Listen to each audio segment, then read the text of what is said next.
Assalamualaikum semua, apa khabar murid-murid tahun 4? So, hari ini kita bertemu lagi dengan tajuk pembentukan pelangi dan kepentingan sifat cahaya dalam kehidupan. Objektif pelajaran kita pada hari ini, yang pertama, dapat menyatakan bagaimana pelangi terbentuk. Yang kedua, dapat menyatakan 3 kepentingan sifat cahaya dalam kehidupan manusia. Okey, cuba lihat gambar tu. Okey, pada suatu petang selepas hujan, kelihatan pelangi terbentuk. Okey, wah, cantiknya pelangi itu. Tapi tahukah kamu bagaimanakah pelangi itu terbentuk? Okey, macam mana awak rasa pelangi itu boleh terbentuk? Okey, kita teruskan. Okey, biasanya apabila matahari memancarkan cahaya semasa atau selepas hujan, pelangi akan terbentuk. Ya, apabila cahaya matahari terkena pada titisan air hujan, cahaya akan dibiaskan dan membentuk pelangi. Alright. Pelangi terbentuk hasil daripada pembiasan cahaya. Selepas hujan, titisan air di udara akan membiaskan cahaya matahari dan pelangi pun terbentuk.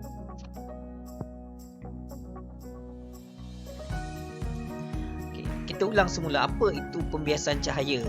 Okay, contohnya kat sini bila kita letakkan sebatang pensel ke dalam cawan atau gelas yang berisi air, kita dapat melihat bahawa pensel yang berada di bawah gelas ataupun yang berada di bawah permukaan air akan kelihatan bengkok. Okay. Inilah pembiasan cahaya. Mengapa ia berlaku? Sebab apabila cahaya lurus masuk melalui satu medium, kalau di sini udara, dan satu medium lain iaitu air, maka had laju cahaya itu akan berkurang. Jadi kita akan dapat image yang seperti ini. Okay, inilah yang dinamakan pembiasan cahaya. Okay, cuba lihat gambar ni pula. Okay, di sini ada cahaya matahari yang memancarkan cahaya. Okay, apabila waktu hujan ataupun selepas hujan, masih terdapat titisan udara yang berada di angkasa. Okay, jadi apabila cahaya daripada matahari ini terkena pada titisan-titisan air hujan ni, cahaya matahari itu akan terbias. Okey, hasil daripada pembiasan itu dia akan menyebabkan cahaya tadi terpecah-pecah kepada 7 warna. Maka pelangi pun terbentuk. Okey, bermula daripada merah, jingga, kuning, hijau, biru, indigo dan ungu. Okey. Ini satu lagi contoh ringkas macam mana pembiasan cahaya itu berlaku. Okey, kita ada prisma kaca. Ini bongkah kaca berbentuk 3 segi. Apabila cahaya putih masuk ke dalam prisma kaca ini, maka cahaya putih tadi dia akan terpecah kepada 7 warna. Macam cikgu cakap tadi merah, orange, kuning, hijau, biru, indigo dan ungu. Okey, maka terhasillah pelangi. Ya, prisma kaca ni kita boleh samakan dia dengan titisan air yang berada di udara tadilah. Okey, beginilah bagaimana pelangi terbentuk. Okey, ini ada aktiviti yang kamu boleh buat kat rumah. Dan tujuan dia untuk menyiasat pembentukan pelangi. Apa alat yang kamu perlukan? Kertas, kertas mahjong, cermin, pita pelekat dan besin air. Okey, yang pertama, lekatkan kertas mahjong pada dinding di luar kelas ataupun sekarang ni di luar rumah kamu lah. Kalau tak ada kertas mahjong ni pun tak apa. Awak cari dinding yang warnanya agak cerah atau warna putih. Kemudian ambil satu besin berisi air dan letakkan di bawah cahaya matahari. Okey, awak ambil besin dan isikan dengan air. Pergi ke tempat cahaya matahari. Masukkan cermin ke dalam besin yang berisi air seperti dalam gambar. Okey, cermin ini adalah cermin muka ya. Cermin yang kamu gunakan untuk lihat wajah kamu tu. Okey. Kemudian halakan cermin di bawah permukaan air ke arah cahaya matahari. Awak ambil cermin ni, letak dalam air, biarkan dia terkena pada cahaya matahari dan biar ada pantulan cahaya ke dinding. Maka awak dapat melihat pembentukan pelangi pada dinding ataupun pada kertas majung yang awak lekatkan tadi. Ini awak boleh buat sendiri kat rumah. Menghasilkan pelangi. Okey, seterusnya, apakah kepentingan sifat cahaya dalam kehidupan manusia? Penting ke tak penting? Penting, sebab kalau tak ada cahaya kita tak boleh melihat. Okey, kita perlukan cahaya untuk melihat. Okey. Cuma kita tengok kat sini, daripada sifat cahaya yang kita belajar itu, cahaya bergerak lurus, cahaya boleh dibiaskan dan lagi satu apa? Cahaya boleh dipantulkan. Kita tengok apa kegunaan yang boleh kita dapat daripada sifat cahaya itu. Okey, daripada cahaya bergerak lurus, okey, kita dapat menyuluh objek yang berada di depan kita dengan tepat. Ya.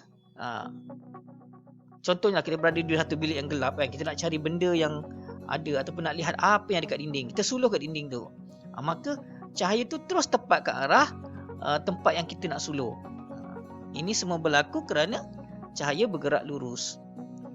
Okey, contoh yang kedua, tengok. Lampu helikopter dapat menyuluh dalam operasi menyelamat dengan tepat untuk mencari mangsa. Kalau kamu tengok kat sini, jalur cahaya tu dapat menyuluh dengan tepat ke arah mangsa yang hendak diselamatkan.